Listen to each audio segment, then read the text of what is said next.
Welcome everyone. Welcome to another episode of wealth talk by వివేకం. So ముందుగా topics లోపలికి వెళ్లే లోపల ముందుగా మనం ఒక పోల్ పెట్టున్నాం మన యూట్యూబ్ లో. అంటే ఇన్వెస్టర్ అవుట్ రీచ్ కి ఏ సిటీకి ప్రిఫరెన్స్ అంటే ఓట్ చేయమని మన ఇన్వెస్టర్ కమ్యూనిటీ, మన వ్యూవర్ కమ్యూనిటీని అడిగి ఉన్నాం. ఆఫ్ కోర్స్ దాంట్లో ఫస్ట్ చాయిస్ ఈసారికి వచ్చింది Warangal. So Warangal has been chosen as a destination.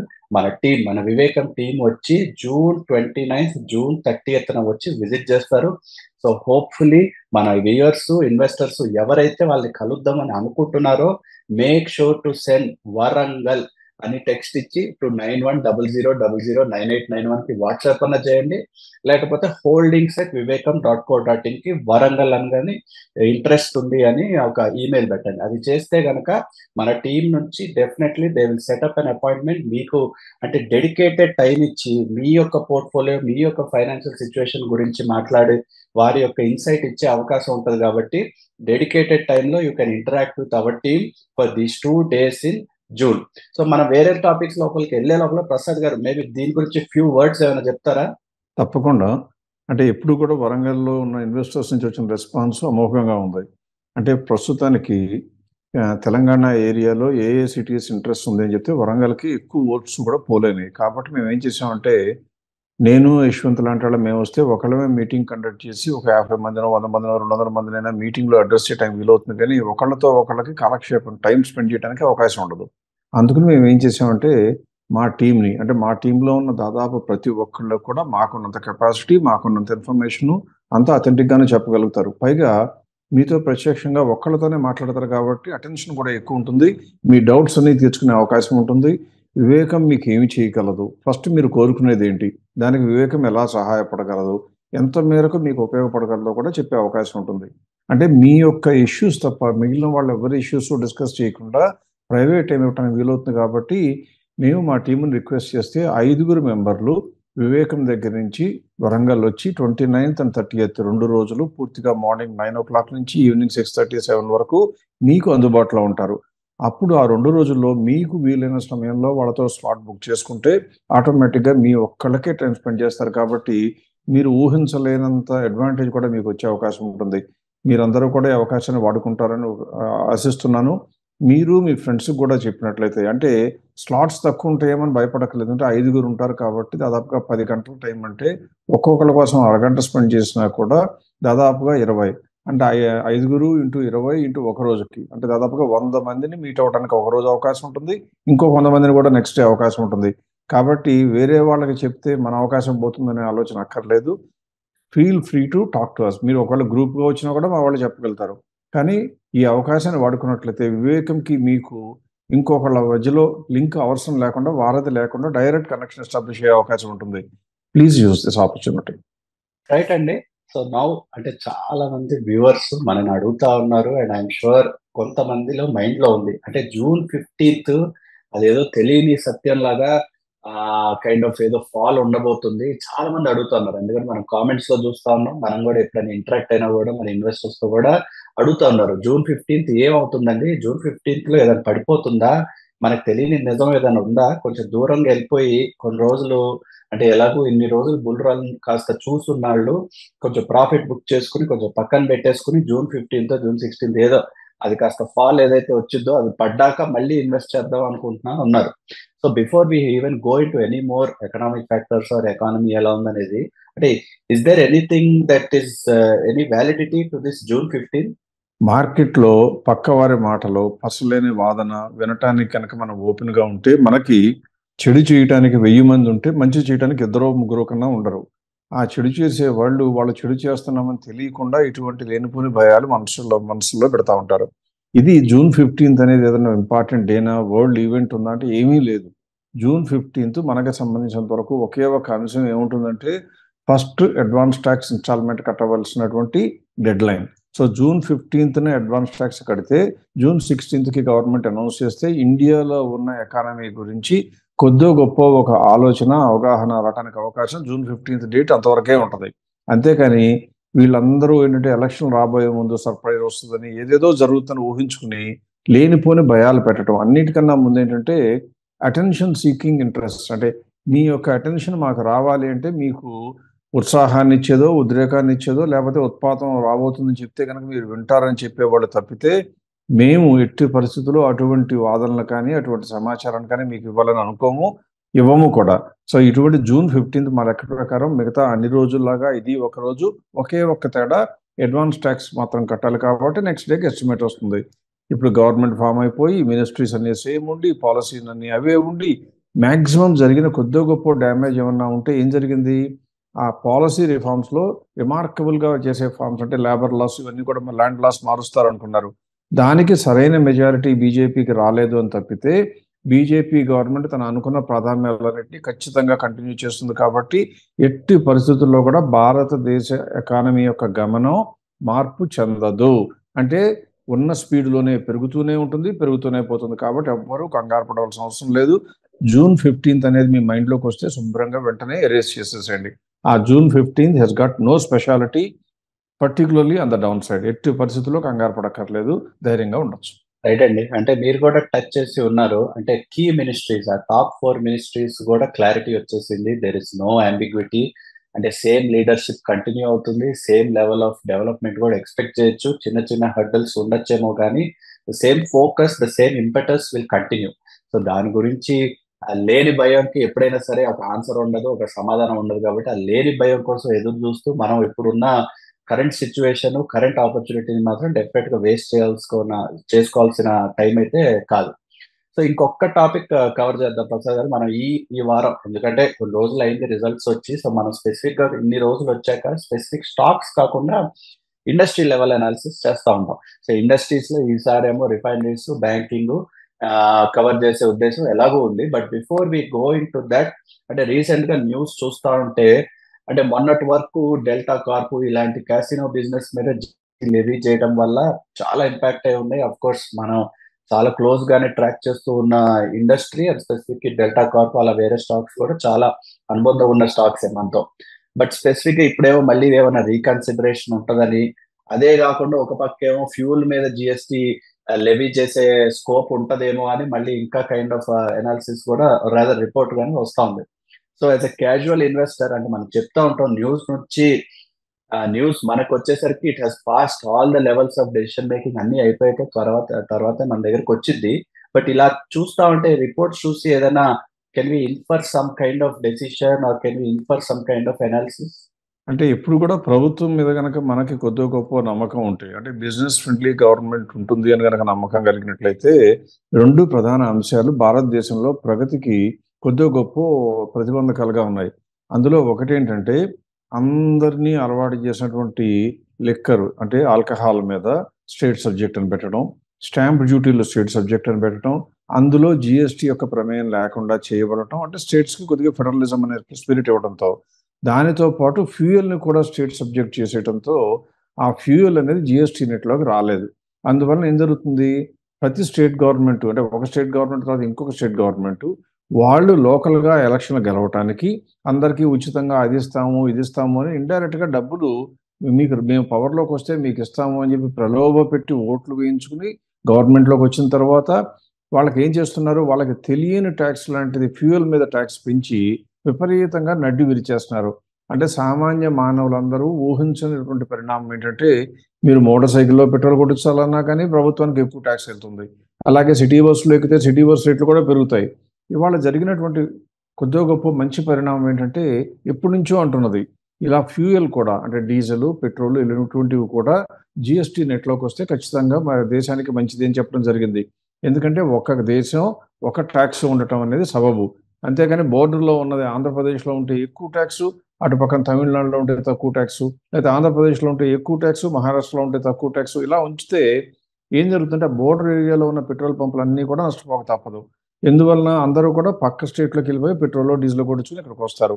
పైగా ఈ పొలిటీషియన్స్ అందరూ కూడా ఆ రాష్ట్రాల్లో నుంచి డీజిల్ ట్యాంకులు, పెట్రోల్ ట్యాంకులు అనఫీషియల్గా కొనుక్కొచ్చుకుని ఈ రాష్ట్రంలో అమ్ముకుంటూ విపరీతంగా లాభపడటం జరుగుతుంది.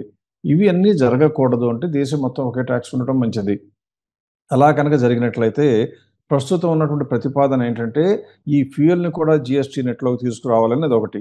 అనగానే మొట్టమొదటి వచ్చేటువంటి సందేహం లేదా స్టేట్ గవర్నమెంట్స్ నుంచి అపోజిషన్ ఏమొస్తుంది, నాకు వచ్చే రెవెన్యూ అంతా మీరు పీకేసుకుంటున్నారు అని కంగారు పడతారు. దానికి కొద్దిగా గొప్ప కాంపెన్సేట్ చేయడం ఏం చేస్తారో మనం ఊహించలేము. కానీ కొద్దిగా గొప్ప స్టేట్స్‌ని కూడా ఆన్సర్ చేయవలసిన బాధ్యత కేంద్ర ప్రభుత్వం మీద ఉంటుంది.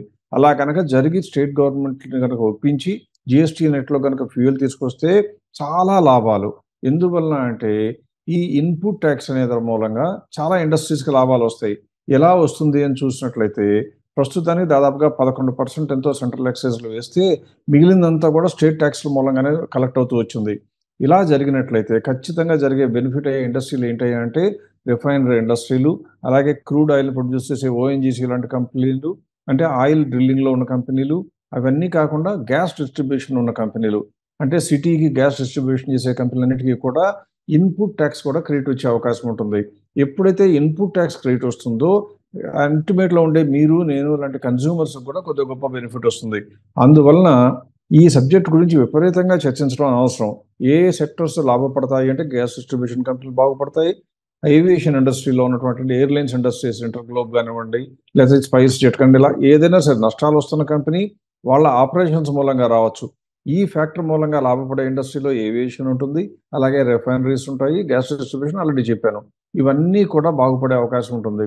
దాదాపుగా ఈ భారతదేశంలో ఉన్న ప్రతి ఇండస్ట్రీకి కొద్దో గొప్పో గ్యారంటీగా బెనిఫిట్ వస్తుంది. ఎందుకంటే ఆ ఇన్‌పుట్ టాక్స్ క్రెడిట్ అనేది మనకి సిస్టమ్‌లోకి వస్తుంది. ఇప్పటి వరకు నేను పెట్రోల్ కొనాలంటే రూ. 110 రూ. 100 లీటర్ పెట్రోల్ కొంటే దాని మీద కట్టిన జీఎస్టీ నాకు క్రెడిట్ రావటం లేదు. బికాస్ దట్స్ జీఎస్టీ కాదు. లోకల్‌గా స్టేట్‌లో కడుతున్నాం కాబట్టి.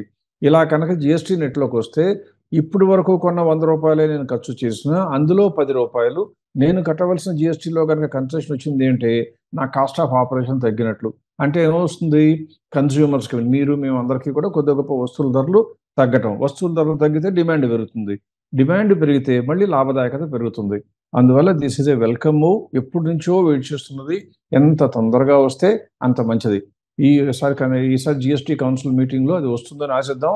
రాకపోతే కంగారు పడక్కర్లేదు. స్టేటస్ కో కంటిన్యూ అవుతుంది తప్పితే మనకొచ్చే నష్టం లేదు. మార్కెట్లు పెరిగి పడిపోవచ్చు. మార్కెట్లు ఇది గనక కన్సెషను అందరూ గనక ఒప్పుకోకపోతే మంచిది జరగలేదు కాబట్టి మార్కెట్‌లో పడొచ్చు. మనం కంగారు పడక్కర్లా. దాని మూలంగా డ్యామేజ్ ఏమి ఉండదు. మంచి జరగలేదు అని. అంటే తగ్గినప్పుడు కొనుక్కోవడానికి అవకాశం వస్తుంది.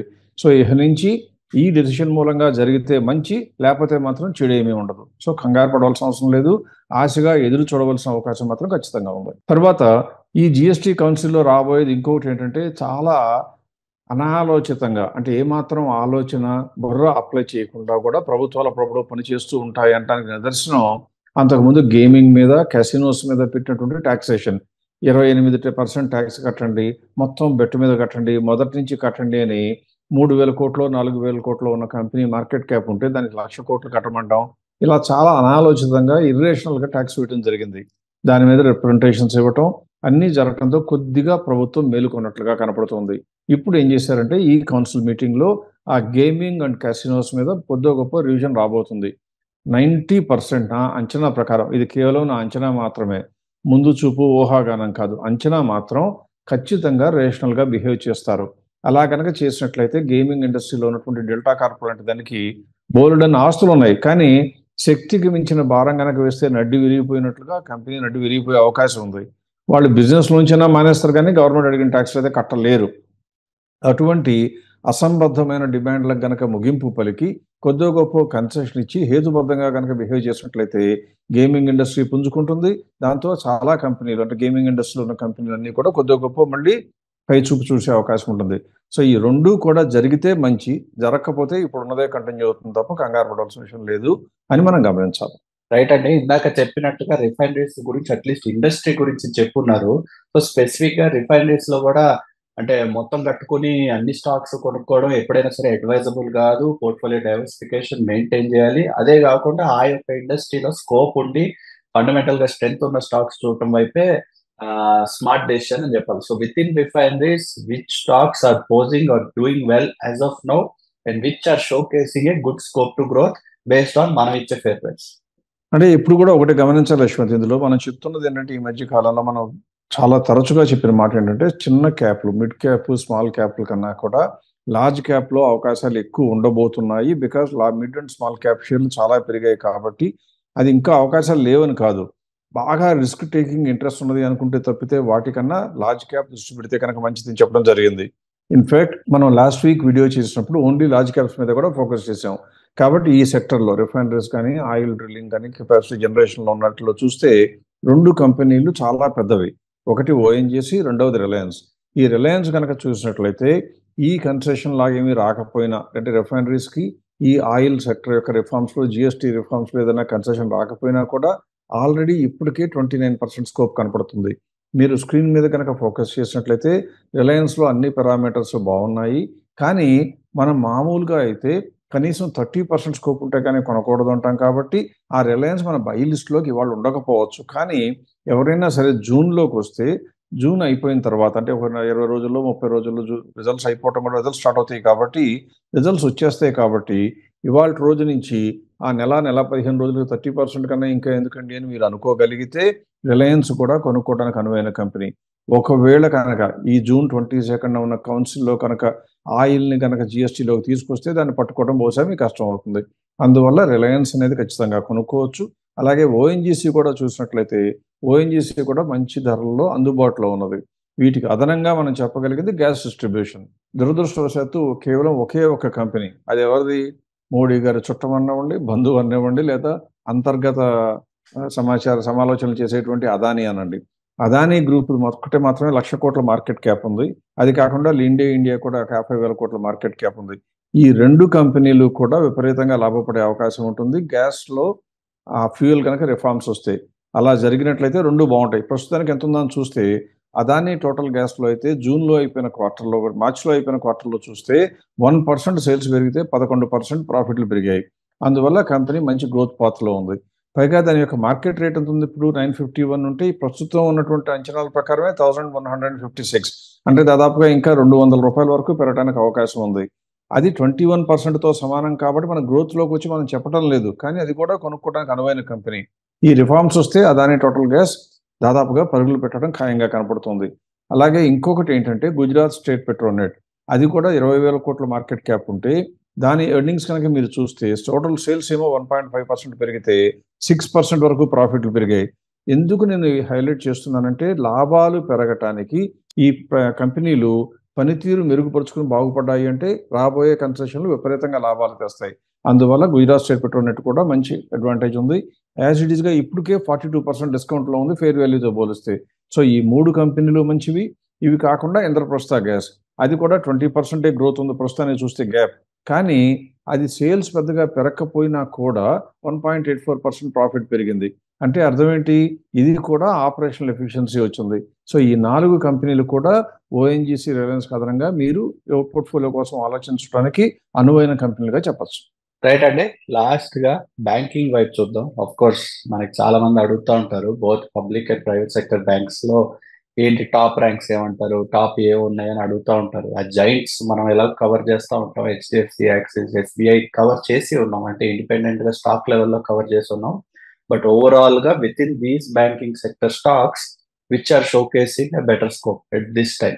ఎప్పుడు కూడా దేశంలో కనుక ఆర్థిక ప్రగతి బాగుంటే బ్యాంకింగ్ ఇండస్ట్రీ బాగుంటుందని చెప్తాం. బ్యాంకింగ్ ఇండస్ట్రీస్ గురించి చెప్పాలంటే యశ్వంత్, మనం ఆల్రెడీ రిఫైనరీస్, ఆయిల్ గురించి చెప్పాం కాబట్టి చూస్తే అది దాదాపుగా 15% ఆఫ్ ద నిఫ్టీ వెయిట్ అందులోనే ఉంది. రిలయన్స్ కానివ్వండి, ఓఎన్జీసీ కానివ్వండి, మిగిలిన కంపెనీలు కనుక చూస్తే దానికి అడిషనల్గా దానికన్నా పెద్ద కంపోజిషన్ అంటే నిఫ్టీలో మేజర్ షేర్ దేనికి ఉందని చూస్తే బ్యాంకింగ్కే ఉంటుంది. దాదాపుగా 18-19% వరకు, ఫైనాన్స్తో కూడా కలిపితే 23-24% వరకు ఈ సెక్టర్దే వెయిట్స్ ఉంటాయి ఇండెక్స్లో. అంటే ఈ సెక్టర్ కనుక పెరిగితే ఇండెక్స్ పెరుగుతుంది, ఈ సెక్టర్ తగ్గితే ఇండెక్స్ యొక్క స్పీడ్ ఖచ్చితంగా తగ్గి తీరుతుంది. ఇవాళ రోజున మన ఫోకస్ ప్రకారం ఏం చేద్దామంటే బ్యాంకింగ్ అండ్ ఫైనాన్స్ సెక్టర్లో కూడా అన్ని కంపెనీలు తీసుకోకుండా 50,000 కోట్ల కన్నా ఎక్కువ ఉన్న మార్కెట్ క్యాప్లు, అంటే వీటిలో మీకు నష్టం రావడానికి అవకాశం తక్కువ, లాభం వస్తే మాత్రం వచ్చే అవకాశం ఉంటుంది. అటువంటి కంపెనీలు కనుక చెప్పినట్లయితే సీనియర్ సిటిజన్స్ అయినా కొనుక్కోవచ్చు, సేఫ్టీ సీకింగ్ స్మాల్ ఇన్వెస్టర్స్ అయినా కొనుక్కోవడానికి అవకాశం ఉంటుందనే ఉద్దేశంతో ఈ వారంలో మాత్రం 50,000 కోట్ల కన్నా మార్కెట్ క్యాప్ తక్కువ ఉన్న కంపెనీలు మంచివి అయినా కూడా మనం ఈసారికి మాత్రం మెన్షన్ చేయట్లేదు. అంత మాత్రాన అవి మంచివి కాకుండా పోవు, అవి పెరగవు అని కాదు. కానీ సేఫ్టీకి ప్రాధాన్యం వేస్తూ రిజల్ట్స్ అన్నీ అయిపోయాయి కాబట్టి, కొత్తగా రిజల్ట్స్ ఏమి రావు కాబట్టి, ఈ కంపెనీల గురించి అడిషనల్ ఇన్ఫర్మేషన్ రావాలంటే కనీసం ఇంకా 1 మంత్ వెయిట్ చేయాలి కాబట్టి వాటి మాత్రమే మనం రిస్ట్రిక్ట్ చేసి మాట్లాడదాం.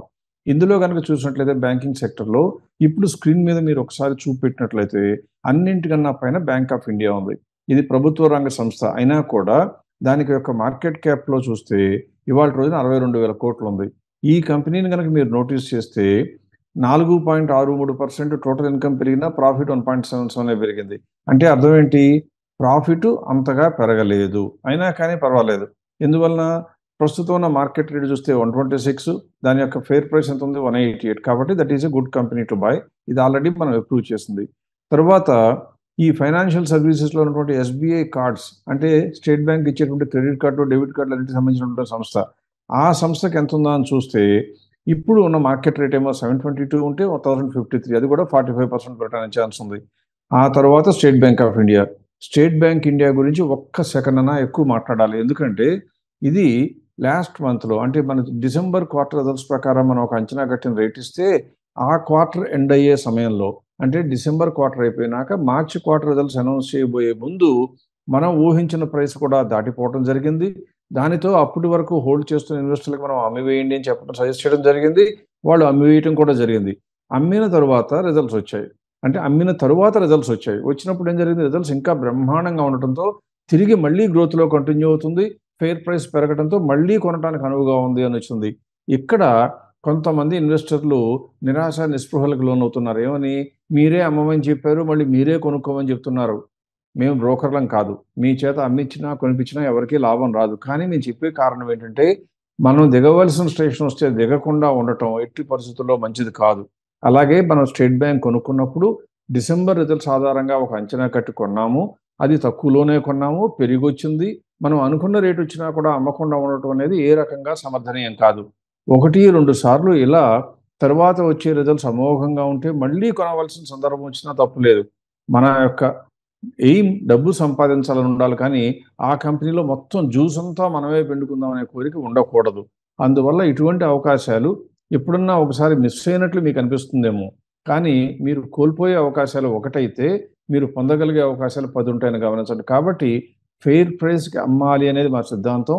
అమ్మిన తర్వాత ఆ కంపెనీ తిరిగి గ్రోత్లో ఉండి ఫెయిర్ ప్రైస్ బాగా పెరిగితే మొహమాటం లేకుండా, సిగ్గుపడకుండా మళ్ళీ ఆ కంపెనీ అయినా కొనుక్కోవటానికి మనం ముందుకు రావాలి, ప్రొవైడెడ్ అది టాప్ లిస్ట్లో ఉంటాయి.